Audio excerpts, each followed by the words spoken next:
We'll go ahead and get started with our post-race press conference for today's O'Reilly Auto Parts Challenge. We're joined by today's top finishing rookie, Kyle Larson, driver of the number 32 NTT Data Chevrolet.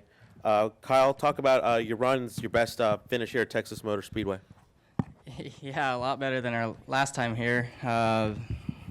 Almost hitting the safety truck, but man, I thought we had a really good car after practice, which it was. But we just didn't have the speed that the top three had. I could run inside the top five there for a while, and then we got too loose on that long run, the second long run we had, and lost a lot of track position, and then was too tight that last run. But all in all, it was a decent day for the NTT Data Chevy. Would have liked to finish a little bit better, but we'll take a top 10 and try and do better at Phoenix next week, and then close off the season at Homestead. Talk about what you take into tomorrow after a run like today. Well, our car is handled totally different. The two between the Nationwide and the Cup. Our Cup cars, we struggled all 2 days. Man, we were tight, loose, wrecking loose. Now we're driving okay, but don't have the speed. But it's gonna be a long race tomorrow, 500 miles. I'll get some good sleep tonight and drink lots of fluids and try and get the best finish I can tomorrow. Any questions? Lee? Lee Spencer, Fox Sports. Can you just talk a little bit about how you feel your progress is coming? I mean, no, Martinsville was rough, exiting early, but how do you feel the progress is going? Well, I've gotten to do a lot of testing. I feel like we've been getting a little bit better. This weekend's been really frustrating over on that side of the garage. Man, it's been really bad. But Jimmy Elledge has made a lot of gains over there. So we'll see if we're better for tomorrow. It's gonna be a long race, I can tell you that. Any other I questions? thought you said you were bad at these things, didn't you? I got lucky.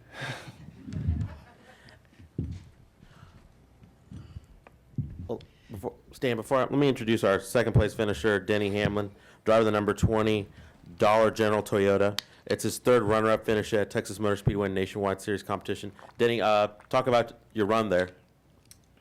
I thought, once we got clear there with 15 to go, I thought it was ours, but our car doesn't have a whole lot of frontline speed in it. It wasn't built for frontline speed. There's a lot of different ways to set these cars up, and we knew that we were going to have a hands full on that shootout, but still, we did a decent job. The 22 got a good run on us and kind of packed air on us into turn one and got us loose, and that was it. So tried to make another run at them, but it just came up a little short. But proud of this whole Dollar General team. Appreciate the opportunity to come in here and race and be competitive. And obviously we're going to give Drew, our development driver, a great shot here these next two. We're going to continue with questions. Stan? Yeah, for Larson. Do you think you could have done better today had you not been spending the last 2 days, a day and a half, bouncing back and forth?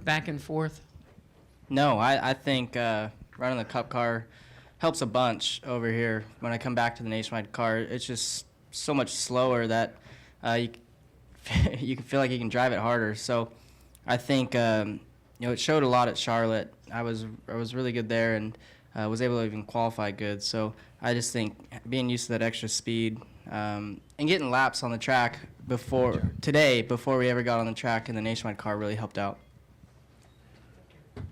We're joined by today's third place finisher, Sam Hornish Jr., driver of the number 12 Worth Ford. It's his best career finish at Texas Motor Speedway. You're now 6 points back of Austin Dillon. Again, talk about maybe the momentum you take from a strong run like today. Real good run to be able to come back from being a lap down. Guys, did a strategy call to be able to keep us on the to get us the wave around, and had to start at the back. And then even when we came down pit road, the yellow came out, so we had to go to the back of the longest line or back of the lead lap car. So really proud of all the guys at Penske Racing, the work that they do, not only on the race cars, but setups and things like that, and just try to stay calm and work our way back up there and we over tightened the car up when we got down to the very end, and just didn't have enough of anything to do anything with Denny or Brad at the end. But it's fun going out there and racing, and had an opportunity to make it 3 wide there for the lead. Thought better of it. Thank you. We'll go ahead and continue with questions. Lee Spencer, Fox Sports. Denny, did you learn anything about the tires that you might be able to use tomorrow, or you think that we're going to have issues in tomorrow's race?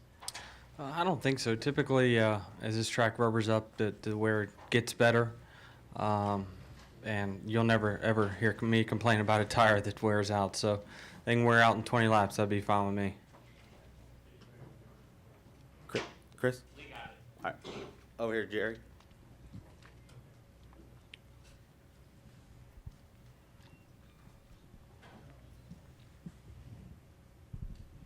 Jerry Fraley, Dallas Morning News for Sam, please. Sam, did you cut enough off the lead today to increase your confidence that maybe you can catch Austin? I mean, we did what we could do. We took care of ourselves. We had a decent run. We came back. It didn't look like we were going to gain points for quite a bit of the race, but I was thinking that we would gain 3 today because of the. But then I didn't, I guess, realize he led a lap. So I thought that we're gonna just chunk 3 off at a time.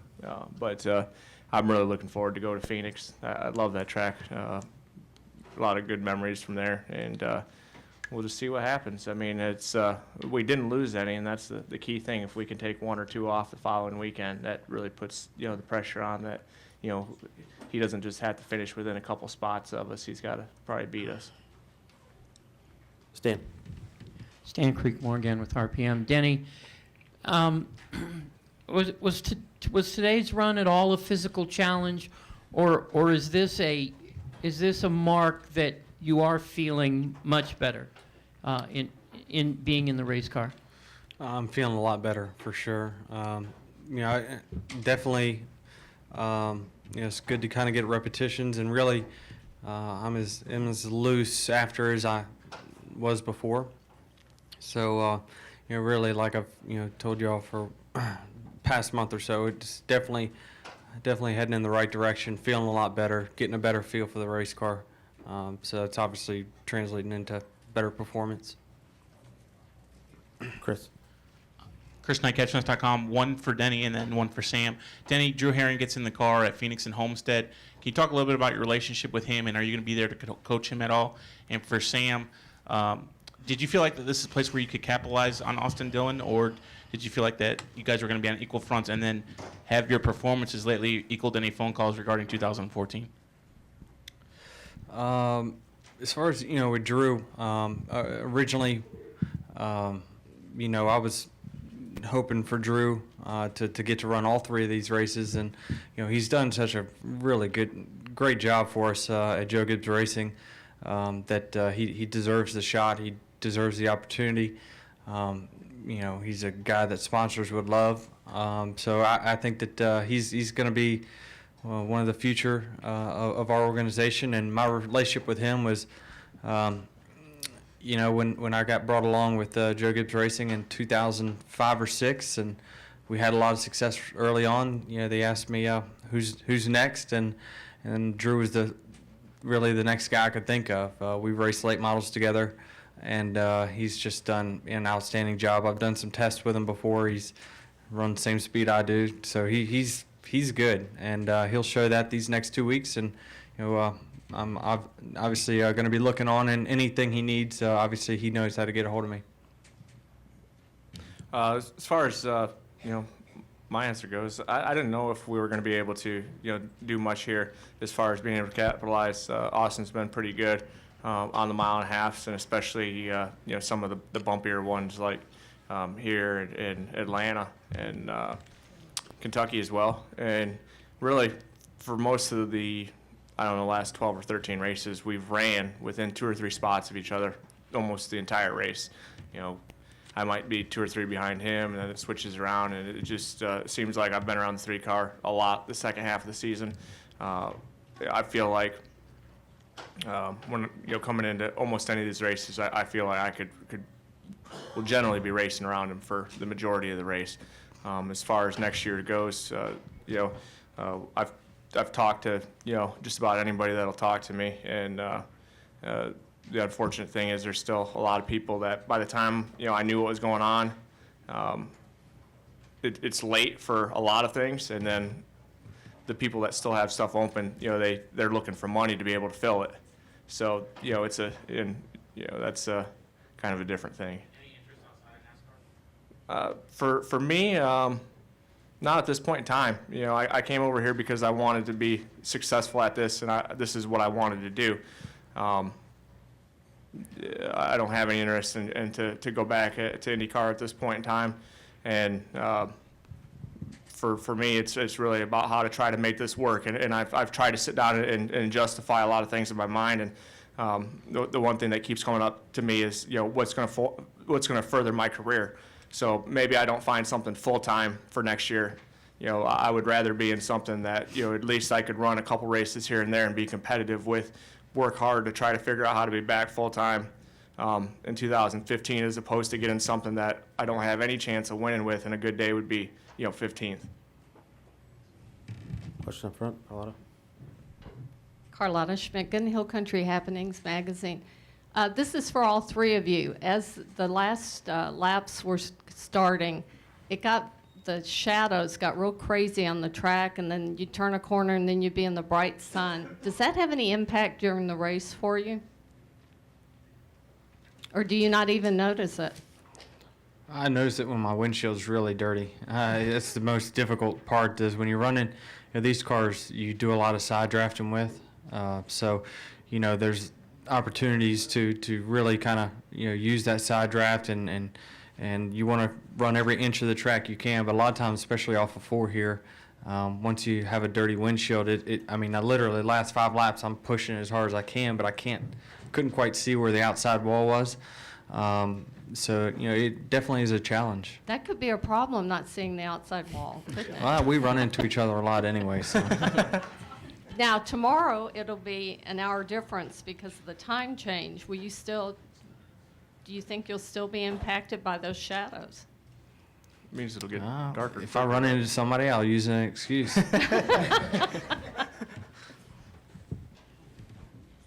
Any other questions? Dustin. Dustin Law, Motor Racing Network for Sam. Austin was kind of saying afterwards, just saying the pressure's on you, and says, hey, he's made some mistakes. Do you feel pressure? Do you feel like pressure's played a role in what happened with the cone or things that have happened?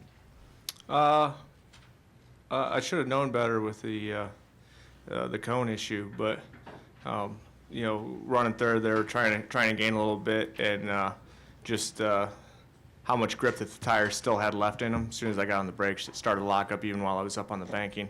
I could have made the decision to try to drive around, but I thought that the 54 was going to get in a little bit quicker, and I knew that I could get it wound down enough to not be speeding. The question was, would I be able to do it enough to not get in the back of the 54 car? And the final choice became hit the cone or the 54, and the cone's the easy choice to make. So I didn't realize, though, I didn't think that we were going to go, be a full lap down by the end of the whole deal. So that was a little bit frustrating, but I think that at that point I would have made that mistake whether I had a 100-point lead. That was just overconfidence of how much grip that the tires still had left in them.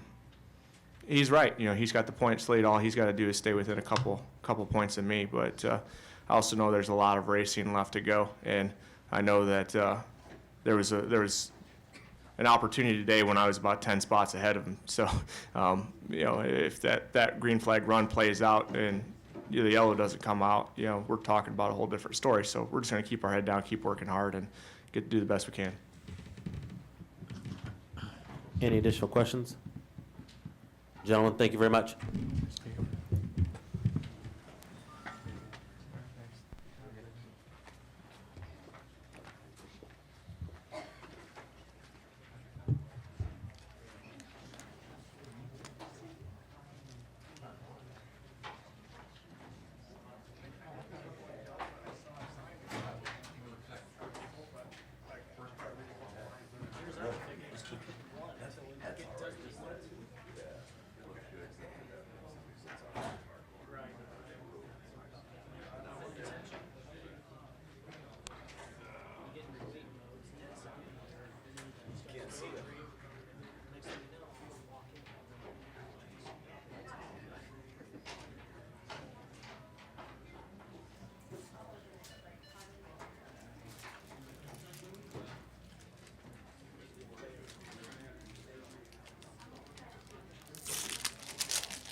Chase Rogers.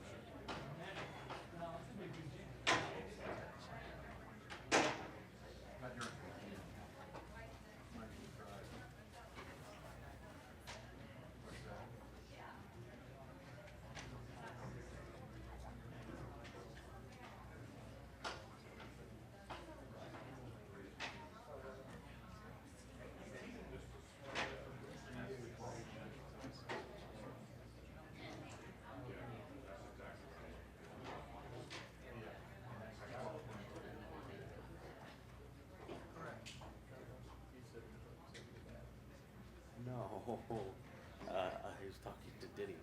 Oh, okay.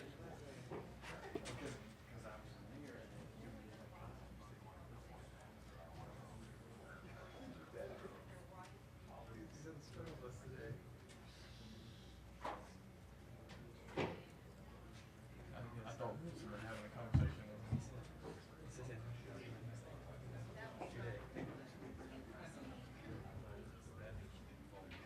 Do you want Brad Victory Lane or on final lap?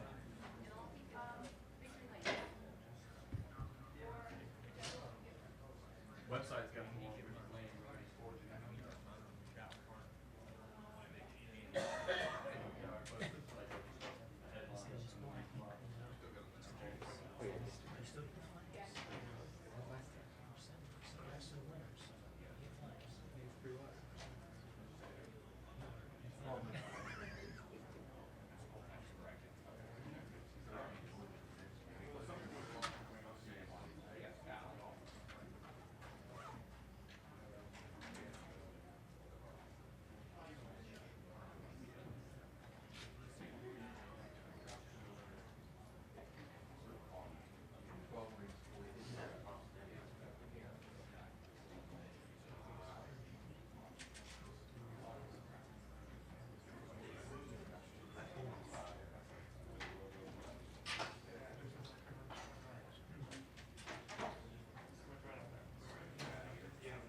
I did tell them, so.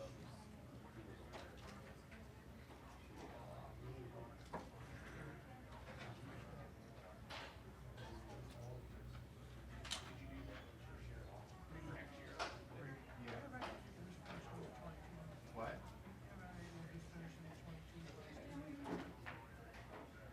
The last two?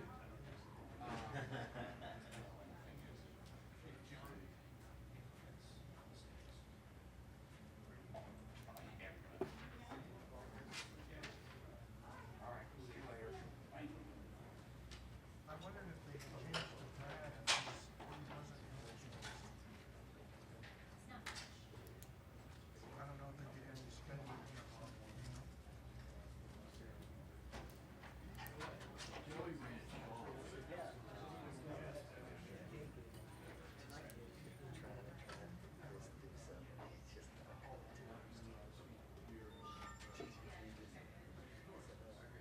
Grant's last one before this was canceled.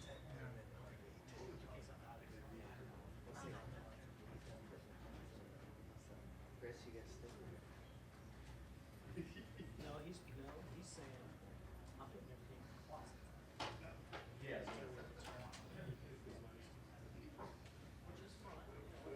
Then there was that gap in the schedule. After Charlotte. John, plenty of time, yeah. Brad's got 6, Joey's got 3, Ryan White 1, and AJ 2.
says that O'Reilly logos in. I was told, are they still gonna be in the shot if they zoom in tight? What's that? They're still gonna be in the shot if they zoom in tight? Oh, it's just it's a good logo with that. Oh, it wasn't all the way in? Well, as far as it's going, bring that one over. I was told Roger's not coming. Okay, Roger's not.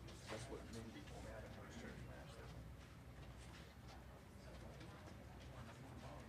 Confirm with Ashley.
y'all don't mind if I leave my hat on. Not at all.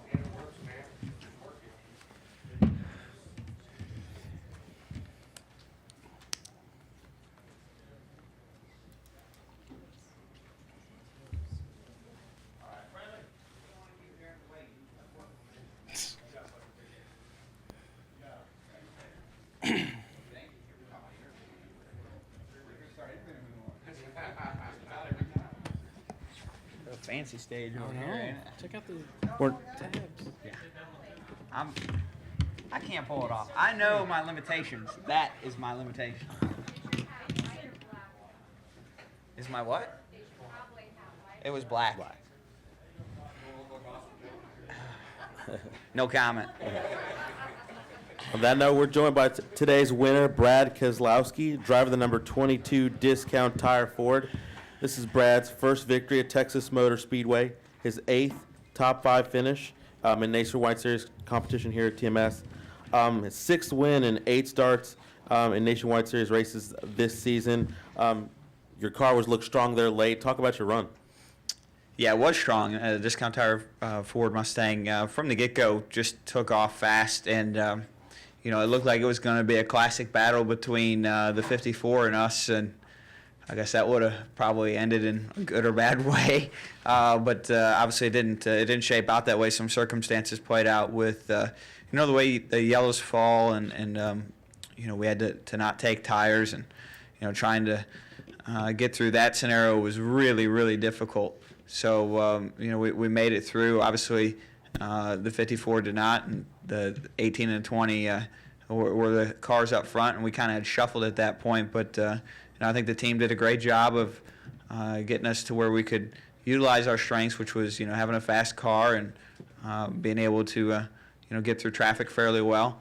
And we utilized those strengths to perfection at the end to get back by the 18 and the 20. And I think that was some pretty good Texas side-by-side racing. This track in particular with the asphalt and tire combination, the cars are just really, really squirrely, which I think is great. It kind of falls right into my style. So you got to be really up on the wheel. You got to be smooth and really understand your car and how to drive it to run well here, which I think is, that to me what racing's supposed to be about. So, I hope they never have to repave this place. But I'm starting to really take a liking to it. Also joined by winning crew chief Jeremy Bullins. Talk about the work that the team put in to get this car hooked up. Well, we've been talking about it all week. To be honest with you, we hung out with him with the truck, talked about things there that we learned, and tried to put our heads together. And we know that going into the last 3 weeks that we've got to continue to improve to do what we need to accomplish in the next 3 weeks. And felt like we had a decent car yesterday in practice, not the best car. Put our heads together again, made some changes overnight, and felt pretty good about it at the beginning of the race, and just tried to manage it from there. These nationwide races are tough, trying to manage your tires, and when you're in our situation, you're trying to make sure you have good tires at the end. The guys, you could tell the points racers were saving a set of tires, and the guys that aren't really racing for anything did what they should have done and put tires on there. So we kind of had to take our licks there and know that greener pastures were going to come later, and it all worked out when it was said and done. Let it open up for questions. Jim?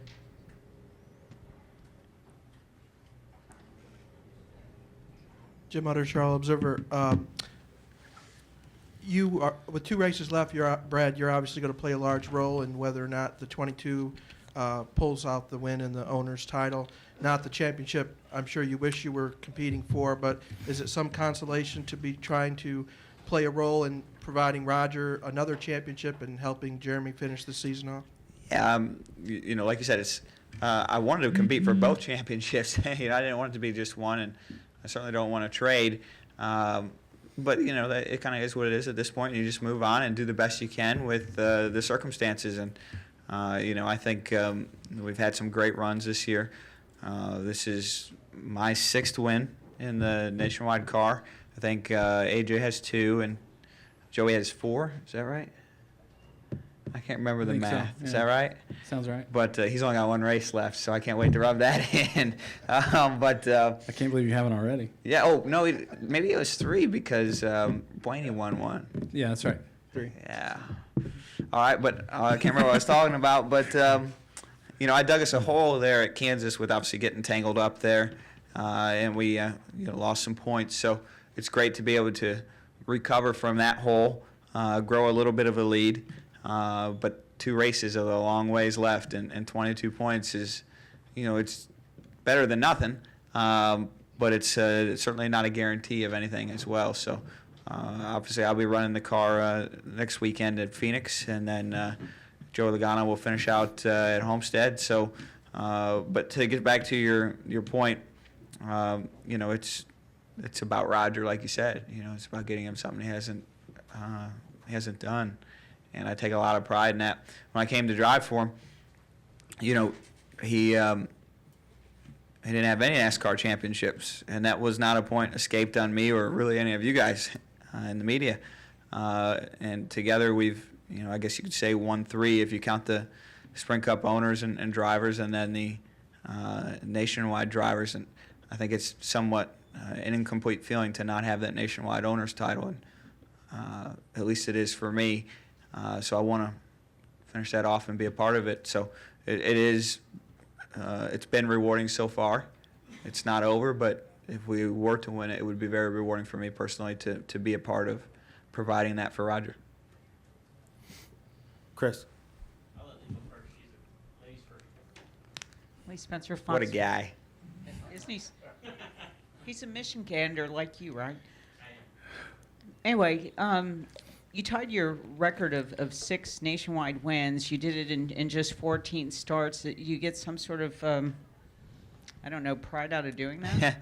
Yeah, I mean, I don't really like stats because I feel like you can twist stats to your favor, and they don't really tell the whole story. But if there's one that I do like, that's it. The car's been really strong this year, and that's something that will really stick out for me. I think Ford has an excellent package for this nationwide side, and a lot of that, credit goes to Doug Yates and his group, his Roush Yates engine. So, which I think is, kind of another story about the potential that the Ford product has, and being on the first year together, I only see things getting stronger. But those are the things that I look at, Lee. I don't really sit and count the win totals and that. I enjoy it. Don't get me wrong, but I'm interested in doing the best I can every time I get behind the wheel. And for me as a driver, I still evaluate my day from the perspective of, if our equipment was 5th and I ran 4th, it's a good day. Or if it was 10th and you run 2nd, that's a great day.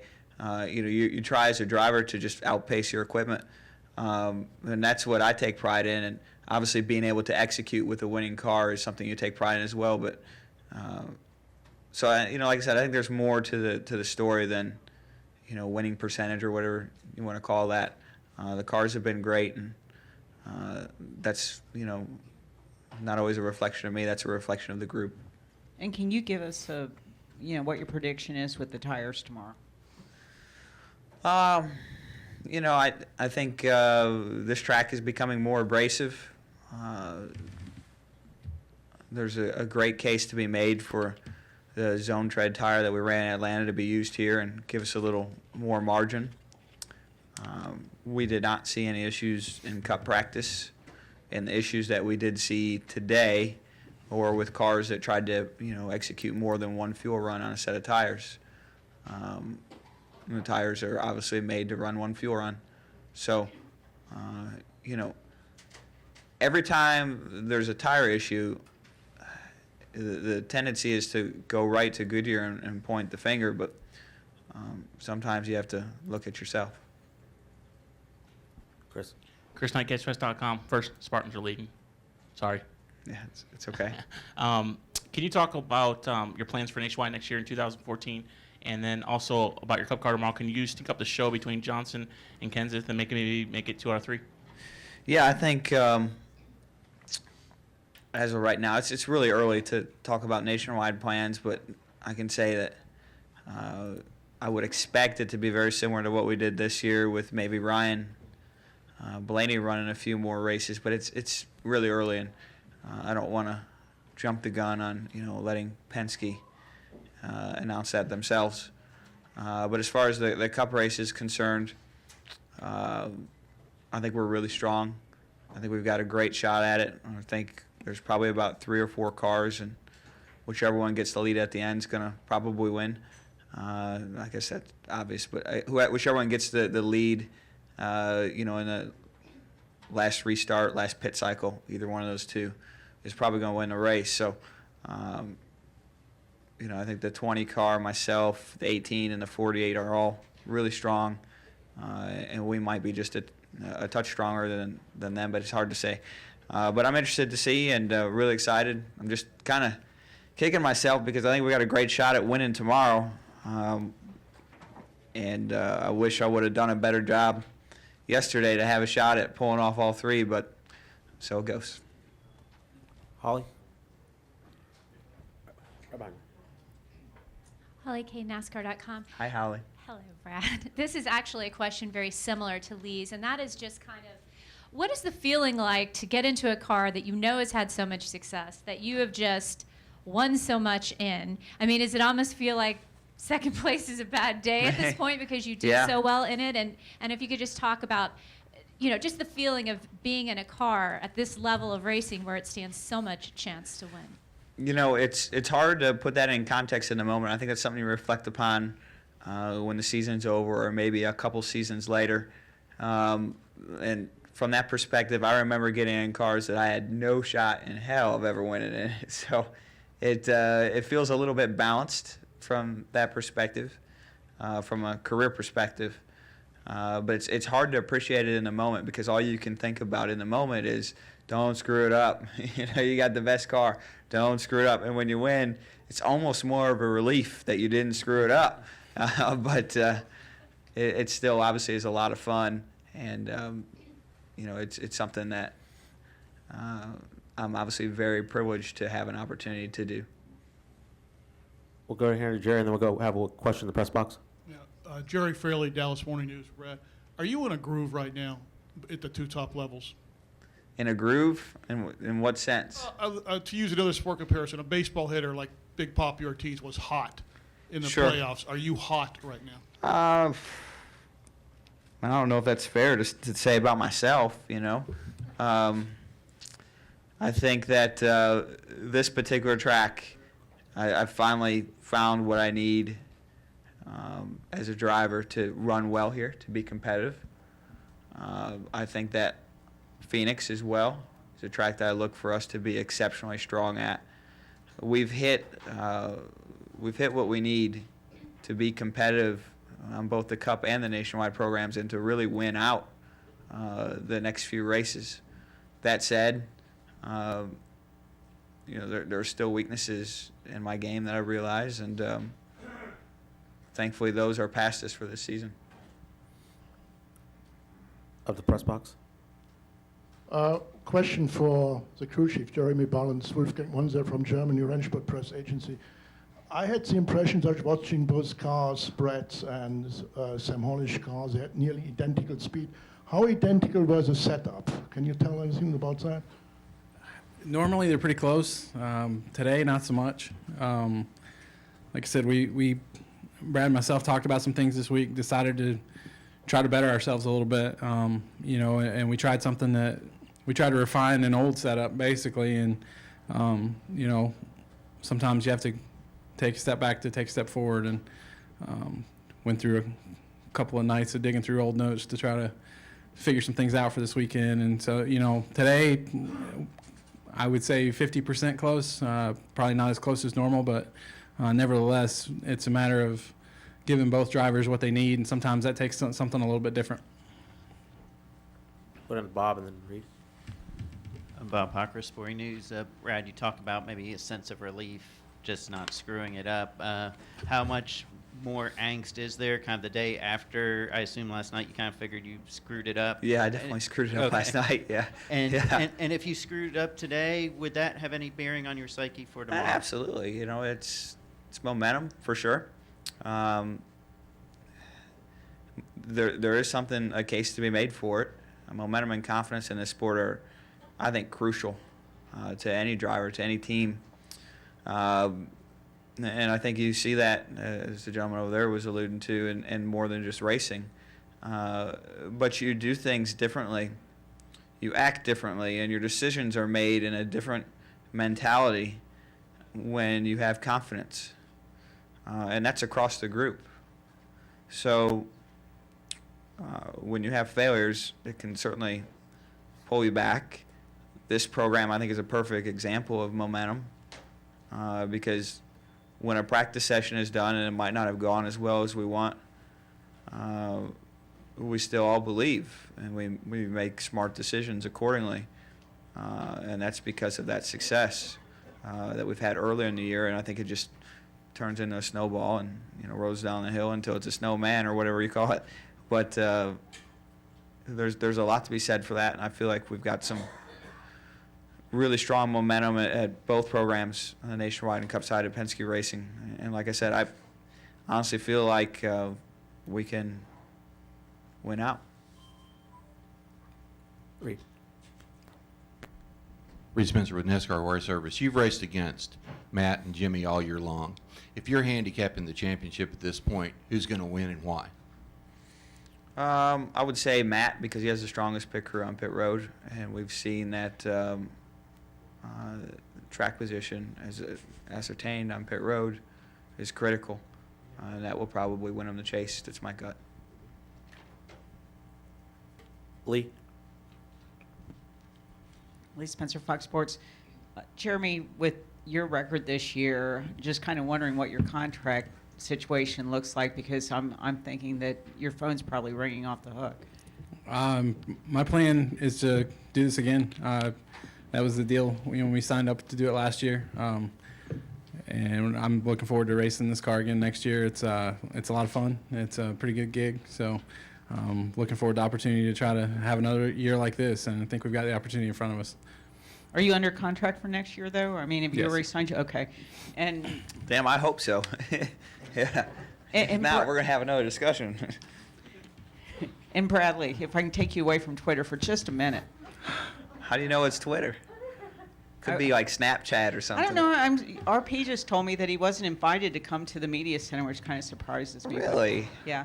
He just asked me out to dinner. Well, good for you. Anyway, do you think that this He year's... didn't say where. Did he tell you?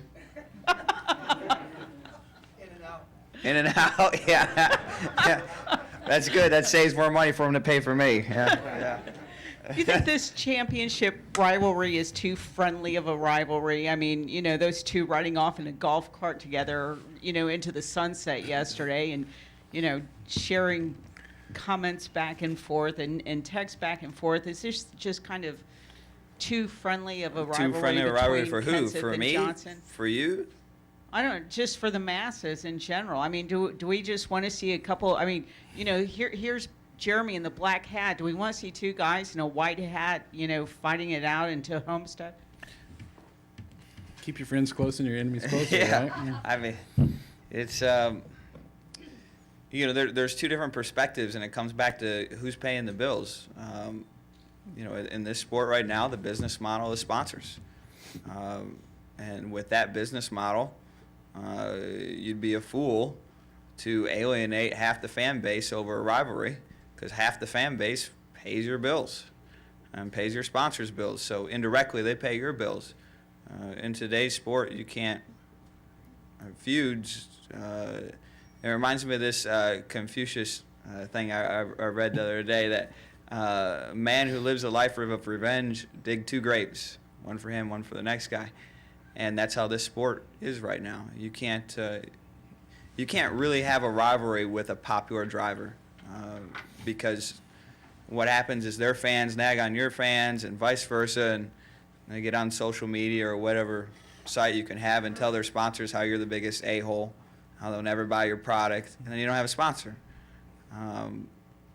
Or you lose value, and then when you lose value, your team can't compete. It just doesn't work. So with that being said, and with sponsors paying so much of the direct bill to cover the sport, I think it's unrealistic to expect anything different. Carlotta and then Chris. Carlotta Schmicken, lottasports.com. Brad, you have raced here twice this year. The best of both worlds, night racing, day racing. Which one do you like better and why?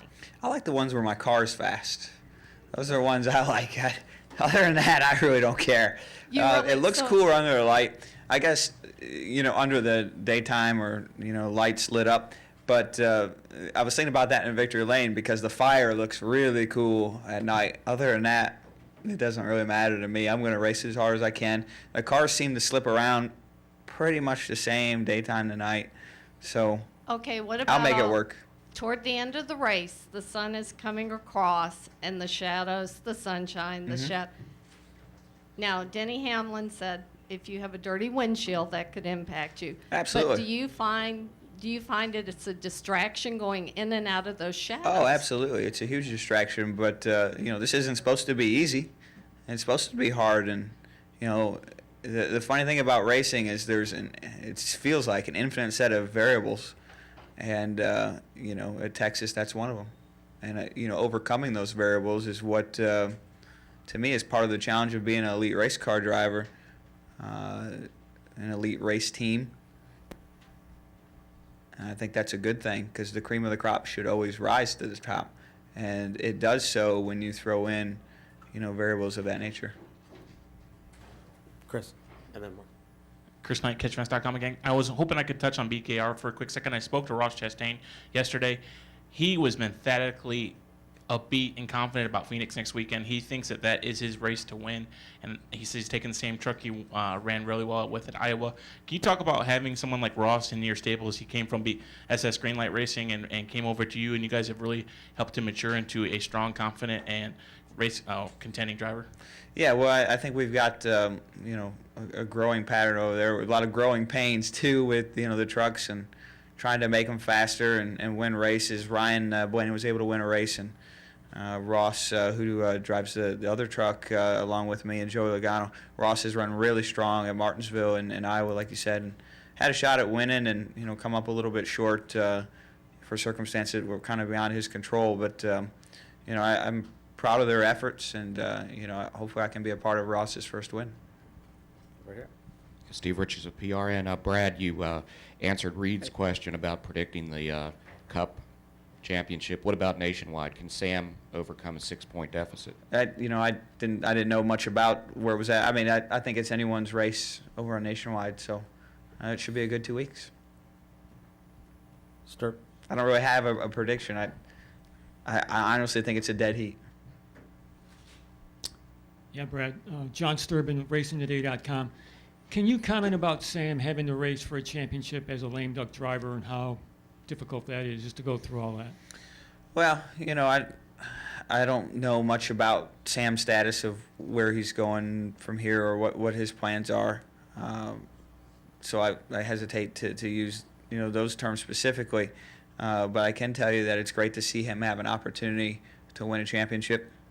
I think his destiny is in his own hands if he can pull that off. And I'm excited about helping him out if he needs it to be able to do that. Any other questions? Gentlemen, congratulations. Thank you. Thank you, guys.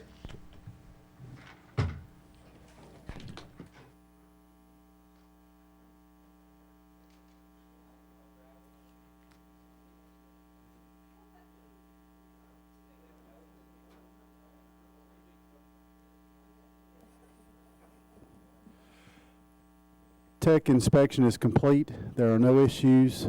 No cars returning to Concord. Post-race tech inspection for the Nationwide Series is complete with no issues.